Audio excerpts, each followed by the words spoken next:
Magandang araw mga kaibigan.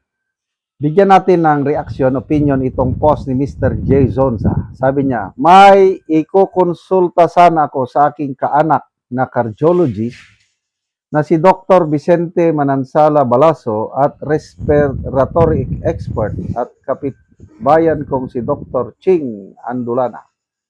Kaso hindi ko makontak sila ngayon. Kaya magtatanong na lang ako sa inyo, mang maalam na doktor o similarly situated persons dito sa Facebook. Ganito po sana ang isasangguni ko. Dok, pwede po bang magtanong kapag ang isang senior citizen na edad 69 years old at ito ay diagnose na may sakit na diverticulitis, pwede po ba ang exercise sa pamamagitan ng jumping jack, weightlifting at jogging kahit stationary o sa tulong ng makina? So, wala siyang pinangalanan dito. Kaya lang, baka lang I'm not sure, ang kanyang pinapatutsadahan ay ang Pangulo na nagsabi na he's strong, healthy, magaling na daw siya. Sabi ng Pangulo sa kanyang pahayag kahapon, yung nag-jumping jack siya. Sabi, I'm healthy. Sinungaling. Yung mga nagsasabi na may sakit ako. Kaya I challenge everyone who is telling me I am sick. Come, exercise with me in the gym. Oh, weightlifting. May sinasabi pa siyang weightlifting. So, kaya nagtatanong si Mr. Jason sa kung pwede ba. Okay, binasa ko ang mga comments. Kasi ako rin, gusto kong matuto, ano ba talaga yun? Okay. Ang isang nabasa kong comments is, yung isa si Francisco Gatdola, sabi niya, hindi yung diverticulitis, it will not heal overnight, sabi niya. It takes time bago gumaling. Hindi pwede ng strenuous exercises kasi baka mag-bleeding, sabi niya. I know it because I have been suffering from diverticulitis for 10 years now. So isang actual experience ito na hindi madaling gumaling ang diverticulitis. Sinabi ng Pangulo, na-diagnose siya noong November last year, ngayon magaling na siya. Okay, so kung magaling na siya, pwede ba magpakita kayo ng medical bulletin sa mga attending physicians na ang sinasabi ng official medical bulletin na completely healed na ang Pangulo? Para matapos na itong haka-haka speculation ng mga ito. Kasi, presidente ang 117 million Pilipinos nakasalalay sa presidente. Dapat ang presidente walang question sa kanyang kalusugan kasi kung hindi stable ang kalusugan ng Pangulo, paano yung magiging desisyon niya? Yan ang issue dito. Kasi kung ordinaryong citizen lang yung may sakit, bahala sila. Kung anong mangyari, hindi presidente yan eh. Article, ano ba yon? Sa Constitution. Article 7, Section 12, sinasabi doon, when the president is ill, the public has the right to know. So, hindi po, it's not enough na ang Pangulo lang mismo ang nagsasabi na magaling na siya. Kulang po yun. Kasi ako, to be honest, halos wala na akong paniwalaang salita ng Pangulo.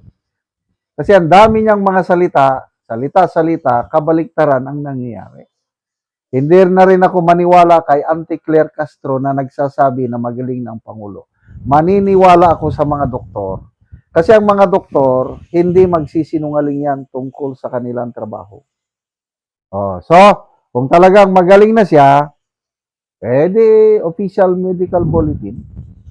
Okay, so may mga responses dito. Sinerch daw nila, depende daw sa diverticulitis. Kung active pa siya, active, sumasakit pa rin ang tiyan, nagkakaroon ng fever, bloating, hindi pwede. Hindi.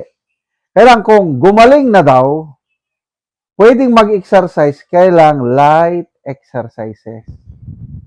Hindi daw pwede yung mga strenuous exercise. So kung magaling na ang Pangulo sa diverticulitis na sana totoo, kasi personally gusto kong gumaling ang Pangulo para magampanan niya ang kanyang trabaho until the end of his term. Ganyan din ang opinion ni Mr. Jason sa nabasa ko sa isang post. Gusto niyang gumaling ang Pangulo matapos ang termino para, sabi niya, pagdating ng termino ni BP Sara, mapapanagot siya. Mapapanagot. Haharap siya sa hustisya. Gusto ko gumaling ang Pangulo. Pero kung magaling na siya, hindi yung weightlifting.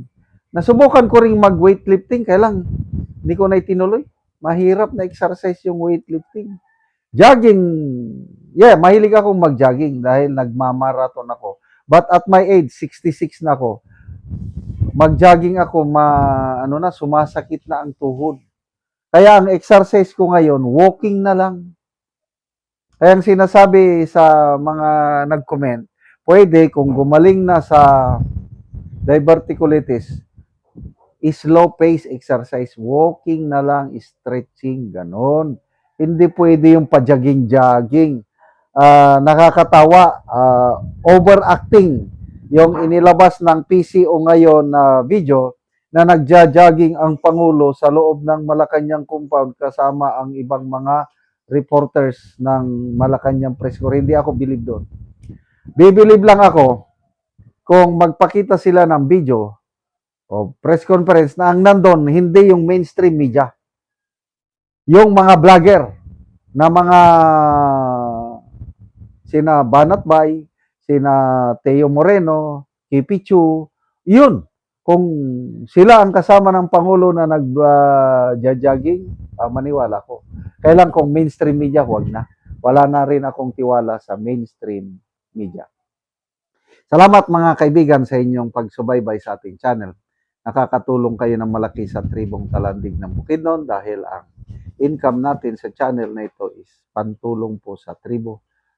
Namimigay tayo ng libreng yero at pako para makapagpatayo sila ng mas maayos na tira.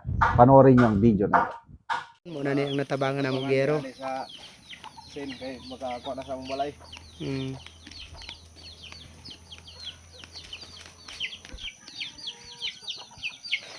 Kung karon mo na ni ang itsura sa atop sa balay sa natagaan ng Mugyero. Nasin ko na nabugyan man eh. Kana nang lukot kay na sila no. Nakuha na gid sila. Oo. Nangaputol na gid ang ilang atop. Kita gid nato nga buslot na gid kaayo. Ug ipang sumpay-sumpay lang. Dapat dire na. Apili ni video dire kay. Palo. Dungan ni sila. Nangaputol-putol na gid ang yero. Dungan ni sila gid dukan pa eh. Labi na nga naigo daw sila sa bagyo. Nangaputol na pod ang ilang yero.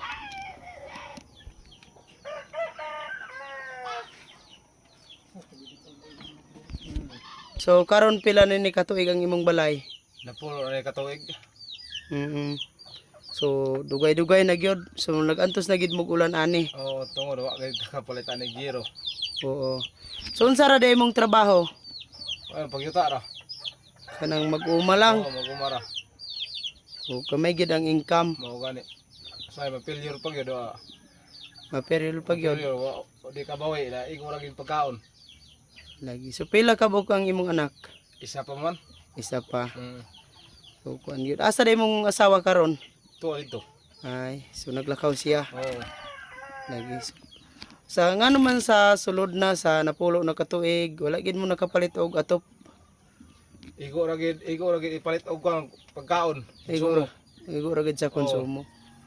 Napay gid pa eskwela na Na pa di na estudyante. to matabang ng pagpalit og sin kay wala na gid og kuan, wala na yung budget.